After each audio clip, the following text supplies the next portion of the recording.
Economical लिहाज से अगर हम बात करें, अगर हम आईटी की इंडस्ट्री की बात करें, या कि इकोनॉमी में सारी चीजें आ जाती हैं, क्या लगता है कौन सा मुल्क ज्यादा पावरफुल है इकोनॉमिकल लिहाज से, पाकिस्तान या फिर हिंदुस्तान?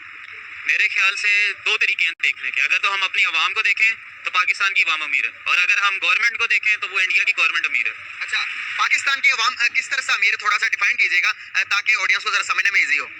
पाकिस्तान की जो इकॉनमी है ना, वो ज्यादातर अनऑडिटेड है या अनडॉक्यूमेंटेड है। मसला ये है सारा कि जो लोगों के पास वेल्थ है वो गवर्नमेंट को पता नहीं है कि किसके पास कितनी है, और उसके मुताबिक उनके ऊपर टैक्सेशन नहीं है। जबकि हिंदुस्तान में जो लॉज हैं या डॉक्यूमेंटेशन है वो एटलीस्ट स्ट्रिक्ट है। अच्छा, अगर हम पॉवर्टी रेट की बात करें, पॉवर्टी रेट पाकिस्तान की कहीं ज्यादा हिंदुस्तान से, अगर उनकी पॉपुलेशन की भी अगर हम बात करें तो उनके तकरीबन 1 अरब 40 करोड़ के बराबर उनकी तकरीबन पॉपुलेशन है, उसके निस्बत भी पाकिस्तान की पॉवर्टी रेट जो है वो अभी ज्यादा हो चुकी है। तो अगर हम देखें, आज जिस तरह से आपने बात की कि पाकिस्तान की आवाम अमीर है, तो वो अमीर आवाम अगर होती तो पॉवर्टी रेट नीचे ना होता हमारा? नहीं, देखा जाए तो हमारा जो उनके लैंड के लिहाज से है ना, कि पावर्टी रेट तो वही होगा जो डॉक्यूमेंट्स में आएगा। अगर एक चीज़ डॉक्यूमेंट में आई नहीं रही तो हम लाहौर में कहीं पे उन्हें गुर्बत नजर नहीं आई, जबकि ऐसा मुंबई दिल्ली में आम नजर आता है कि स्लम्स वहाँ पे मौजूद हैं, कच्ची आबादियाँ हैं, लोग जो हैं बुरा हाल है उनका, पर गवर्नमेंट के खजाने जो हैं वो भरे हुए। इससे क्या होता है कि उधर के जो गरीब भी लोग हैं या जो वो एटलीस्ट अफोर्ड कर सकते हैं। यहाँ पे क्या है कि गवर्नमेंट कुछ प्रोवाइड आपको कर नहीं सकती, आवाम ने खुद अफोर्ड करना है। तो आवाम कैसे अफोर्ड करती है कि जो टैक्सेशन में प्राइस देनी है, मनी देनी है, वो खुद अपने पास अनडॉक्यूमेंटेड फॉर्म में रखते हैं। अच्छा, जबरदस्त हो गया। तो जिस तरह से आपने मुझे बातें की, मुझे लगता है कि मुझे हमें थोड़ी सी मजीद बातचीत करनी चाहिए इस पे, ताकि हमारे जो थॉट्स हैं वो इंडिया को लेके या पाकिस्तान को लेकर थोड़े क्लियर हो जाए। पाकिस्तान की सिर्फ एक सिटी जिसे लाहौर कहते हैं, और इंडिया के ज्यादातर लोग हम पाकिस्तान को पंजाबिस्तान भी बोलते हैं। पाकिस्तान पूरे लाहौर को हम कह के तो पाकिस्तान को डेवलप नहीं कह सकते। आप गिलगित बल्तिस्तान की तरफ देखें, रावलपिंडी को देखें, तो बहुत ज्यादा अनडेवलप एरिया भी मिलते हैं। अगर आप दिल्ली को देखेंगे इंडिया की, तो आप अब खाली महाराष्ट्र को देखें इंडिया के, उनके पर कैपिटा जो इनकम है वो पाकिस्तान की पूरी जीडीपी से ज्यादा। क्या कहना चाहेंगे कि अगर हम उनके डेवलपमेंट को देखते हैं, आप उनके साइबर सिटी को देख लें, आप उनके गुड़गांव को देख लें, जो उन्होंने स्मार्ट सिटीज बनाई हुई है, टोटल मौजूदा जो टाइम के अंदर जो हम पूरे पाकिस्तान के जितना हम जीडी बजट कहते हैं, बजट पूरे कश्मीर में जितना पाकिस्तान पूरे से ज्यादा कश्मीर में इस टाइम बजट लग रहा है, तो क्या कहना चाहेंगे? इस तरह भी हम डिफाइन कर सकते हैं कि। और आज फिर आबिद अली भाई हमारे साथ मौजूद है, और आबिद अली भाई के साथ जब वीडियो करते हैं उसका मकसद ये होता है कहीं ना कहीं जो टॉपिक है उसमें इंडिया के प्राइम मिनिस्टर का जिक्र भी जरूर होगा। खबर के मुताबिक इंडिया ने मेड इन इंडिया तेजा जो जेट हैं वो बनाए हैं, और इंडिया के प्राइम मिनिस्टर ने उन्हें फ्लाई भी किया है। और साथ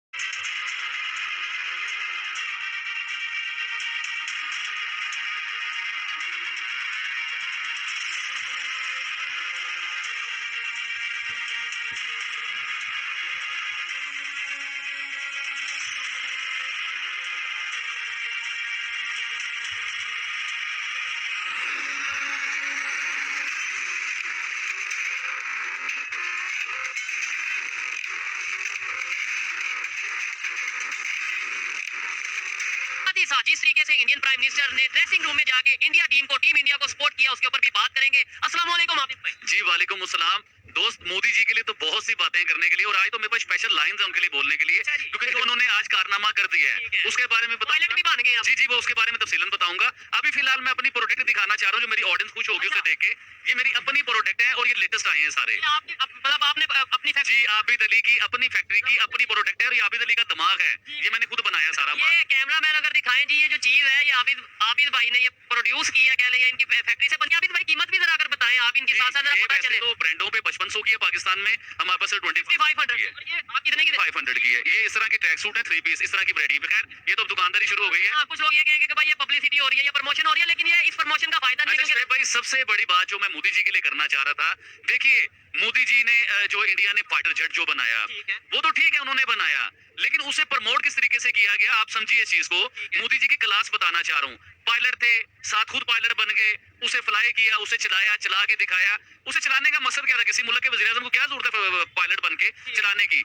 उसे चला के दिखाने का मकसद था कि मेड इन इंडिया, कि मेरा इंडिया इतना सेफ है कि हमारा बनाया हुआ प्लेन इतना सेफ है कि हम खुद सफर उसमें कर रहे हैं और कोई नुकसान नहीं है, कोई कुछ नहीं है। अच्छा, एक और बड़ी बात बताता हूँ, मैं हमेशा प्रोडक्शन करता हूँ, आज एक नई प्रोडक्शन करता हूँ। ये फाइटर जेट जो बना है, मोदी जी ने जिसमें सफर किया है, ये एक्सपोर्ट करेंगे, पूरी दुनिया में से आगे सेल करेंगे, जिससे इंडिया की इकोनॉमी में फायदा होगा। आबिद भाई, आपने वर्ल्ड कप के हवाले से भी प्रेडिक्शन की थी, लेकिन वो फाइनल में जाके पूरी नहीं हुई। अभी तक ये किसी भी कंट्री ने ये नहीं कहा कि हम ये जेट खरीदेंगे, या कोई ऑफिशियल डील नहीं हुई। कुछ लोग इंटरेस्टेड, यानी कुछ कंट्रीज जो हैं वो इंटरेस्टेड नजर आ रहे हैं। तो ये ना हो कि फिर जो है वो ये चीज़ जिस होगी। मुल्क के वजीर आजम खुद उस जेट में बैठ के सफर कर रहे हैं, खुद चला रहे हैं, दिखा रहे हैं, पूरी दुनिया में उसकी एडवर्टाइजिंग हो चुकी हुई है। ठीक है, क्योंकि और वो खुद दुनिया एक बहुत बड़ा ब्रांड है, मतलब जी बड़ी हाँ। एक फेमस अब पर्सनैलिटी मोदी है। जी की मैं आपको बात बताता हूँ, हमेशा उन्हें मोदी जी कहते हैं, लेकिन मेरा दिल करता है मोदी जी से थोड़ा सा ऊपर जाना चाहिए। ठीक है। देखिए जैसे सुपरमैन है, जैसे स्पाइडरमैन है, ऐसे मोदी जी एनर्जी मैन है। एनर्जी मैन कैसे है सर? नहीं आते हैं। मैं तफसीलन बताता हूँ। देखिए उनकी एनर्जी चेक करें, एक तो वो छुट्टी नहीं करते, ठीक है, हाँ। 20 घंटे ऑनलाइन ड्यूटी करते हैं, 20 घंटे। दूसरा, कभी वो क्रिकेट टीम को सपोर्ट कर रहे हैं उनके ड्रेसिंग रूम में जाके, ठीक है। कभी G20 की मीटिंग अटेंड कर रहे हैं ऑनलाइन मीटिंग जो जी हाँ, उन्होंने कभी वो कर रहे हैं। यानी कि एक एनर्जी उनकी ऐसी है कि कोई काम के लिए वो रुकते नहीं ठीक है। है। कोई खबर आ जाए, चाहे वो 10 घंटे का सफर है, हाँ। उन्होंने वो सफर करके उस जगह पे पहुंचना है, जिसमें इंडिया की बेहतरी है। देखिए हम जो इंडिया इंडिया करते हैं ना, या मोदी जी को हम एक एनर्जी मैन कह रहे हैं, ठीक है, इसका यानी आज के बाद ये बता दें आप जो है मोदी जी नहीं कहेंगे एनर्जी मैन नहीं नहीं, मोदी जी तो हम कहेंगे, रियल नेम तो ये है, एक नया नाम दिया गया एनर्जी मैन, कि वो एक वाकई एनर्जी है। देखिए आप यंग हो, मैं यंग हूँ, लेकिन वो हमसे ज्यादा मेहनती हैं, वो हमसे ज्यादा घंटे काम कर सकते हैं। हम लोग सुबह आते हैं, रात को हम थके होते हैं, उन्हें आप कंटिन्यू 24 घंटे काम करवाएं, वो करेंगे। और इसमें एक चीज ये भी मैं कहना चाहूंगा कि इस एज में मतलब जिस तरीके से वो काम कर रहे हैं, मेरी एक जो ऑब्जर्वेशन है, जो एक साइकोलॉजी के हवाले से अगर बात है कि इसका मतलब ये है कि उनका फोकस है, मतलब नहीं, वो फोकस मैंने करके एक काम कर रहे इंटरव्यू हैं। में कहा था कि उनकी एज अभी ज्यादा नहीं है, अभी तो मेरे ख्याल से वो यंग हैं।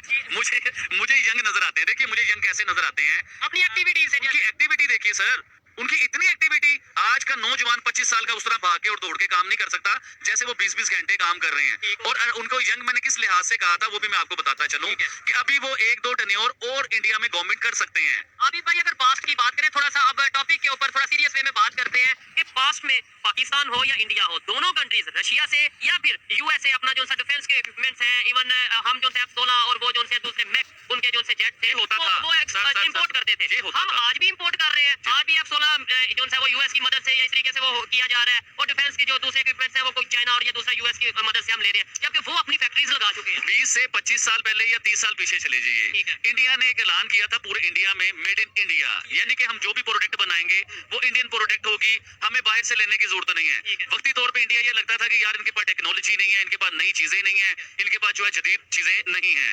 पाकिस्तान में थी क्योंकि चाइना की मदद से हमारे पास यूएस बड़ी सपोर्ट कर जी रहा हाँ, है। हमारी बड़ी सपोर्ट करता था, लेकिन इंडिया ने वक्ती तौर पे ना अपने लोगों को जदीद टेक्नोलॉजी नहीं दी। क्यों नहीं दी? कि वो अपने मेड इन इंडिया को प्रमोट कर रहे थे, वो मेड इन इंडिया को लेके चलना चाह रहे थे। देखिए आज भी असला हम अमेरिका से या दूसरी कंट्री से या रशिया से या पावरफुल स्ट्रॉन्ग जापानीज हो गए, इनसे हम लोग आज भी असला या टेक्नोलॉजी की डील करते रहते हैं। लेकिन इंडिया की एक नई जो है वो उन्होंने एक रस्म निकाल दी है, नई एक रीत निकाल दी है। वो डील तो करते हैं लेकिन इंपोर्ट की जगह एक्सपोर्ट कर रहे हैं। जी हाँ, अब वो क्या करते हैं कि अगर फॉर एग्जांपल किसी कंट्री से आपको इंडिया को कोई चीज लेनी पड़ गई है, तो वो उनकी कोशिश ये होती है कि हमारे मुल्क से डॉलर ना जाएं, वो अपने मुल्क की चीजें एक्सपोर्ट करते हैं उन्हें।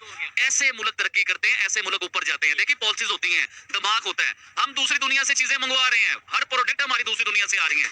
उसका नुकसान क्या हो रहा है कि पहले हम लोग फकीर हुए हैं, हमारी product की value फिर डॉलर जो है निकाल के हम उधर भेज देते हैं। फिर हम कहते हैं पाकिस्तान में डॉलर नहीं है, हम तो बैंकक्रप्ट होने वाले हैं। हमारी product की value नहीं। हमारे प्रोडक्ट की वैल्यू कैसे होगी? अभी एक इंडियन भाई आए हुए थे, उन्होंने जब गाड़ियों के प्राइस देखे पाकिस्तान में, वो मुझसे मिलने आए थे स्पेशल। जी, आपने बताया। हाँ जी, वो सिख थे लेकिन वो पगड़ी वगैरह नहीं पहनते थे। तो उन्होंने जब गाड़ियों के प्राइस देखे, उन्होंने कहा भाई तुम्हारे यहाँ आल्टो 32 लाख रुपए की है, हमारे यहाँ आल्टो तो जो है 3,60,000 रुपए में 0 मीटर मिलती है। मेरे पास एक आल्टो है, मेरी गाड़ी देखे कहते हैं भाई हमारे यहाँ ये मजदूर मिस्त्री ऐसी गाड़ियां यूज करते हैं। तो मकसद ये है कि हम लोग पीछे क्यों आए हैं, क्या वजह माइंड से चेक करें। नरेंद्र मोदी जो है ये गुजराती हैं, गुजराती फेमस है अपनी मार्केटिंग की वजह से, बिजनेस की वजह से। तो इन्होंने कहा भाई बिल्कुल हमारा फाइटर जेट सेफ है, अभी ये खुद राइड करेंगे इस पे। आप देखें ये खुद राइड करके ये देखें फिजाओं पे जा रहे हैं। तो अभी इससे क्या बेनिफिट्स हो सकते हैं दुनिया को? क्या खुद पीएम बैठे हैं इस जेट के अंदर, क्या दुनिया को ट्रस्ट हो जाएगा कि वाकई में इनके फाइटर जेट जो है वो सेफ है दुनिया के लिए? देखिए बिल्कुल, जब आपका कंट्री हेड जो है वो खुद इनिशिएटिव लेता है और खुद फोरफ्रंट से लीड कर रहा हो, तो बिल्कुल दूसरे की जो कंट्रीज हैं उनका आपके ऊपर ट्रस्ट लेवल तो बिल्ड होता है। मैं इसकी एक और मिसाल देता हूँ, जापान में भी ऐसे ही था। जापान में जो न्यूक्लियर पावर प्लांट पे फ्लड आया था, तो उसकी जो वो ना टाउन के बंद करना पड़ा, उन्हें सीज करना पड़ा। अब वहाँ पे रेडियो एक्टिव मटीरियल प्रेजेंट था, वो आहिस्ता आहिस्ता उसको डंप कर रहे हैं अब सी के अंदर। तो वहाँ के सी फूड के ऊपर बैन लगा हुआ था, तो उनके लोकल लोग नहीं खा रहे थे। तो वहाँ के प्राइम मिनिस्टर ने उस पोर्ट पे जाके वहाँ का सी फूड खाया और लोगों को टेस्ट दिया कि सेफ है, मैं खा रहा हूँ, तो इसमें कोई मसला नहीं है, आप लोग भी इसको यूज करें बजाय इसके कि इंपोर्ट करें। तो ये बिल्कुल अच्छी स्ट्रेटेजी है कि अपनी चीजों पे टेस्ट करें, लोगों को दिखाएं, उसको पूरी तरह एडवर्टाइज करें और ताकि उसकी ब्रांडिंग हो। क्या प्यारी बात की यार आपने जो बात की मैं उससे 100% एग्री करता हूँ। जिस तरह से आप देखते हैं कि जापान की आपने मिसाल दी, इंडिया की मिसालें मिलती हैं। इससे पहले अगर बात करेंगे इंडिया के जितने भी प्राइम मिनिस्टर्स आए हैं वो अपने मुल्क के साथ लॉयल नजर आए हैं, वो मुल्क की तरक्की के लिए काम करते हुए नजर आए। आप मेरे मुल्क की पाकिस्तान की बात करेंगे, अभी तो हमारे कोई इस तरह का पॉलिटिशियन, कोई लीडर नहीं मिला जिसने हमारी प्रोडक्ट, हमारी चीजों को प्रमोट किया हो। एक टाइम था जब हमने न्यूक्लियर बनाया तो मिडिल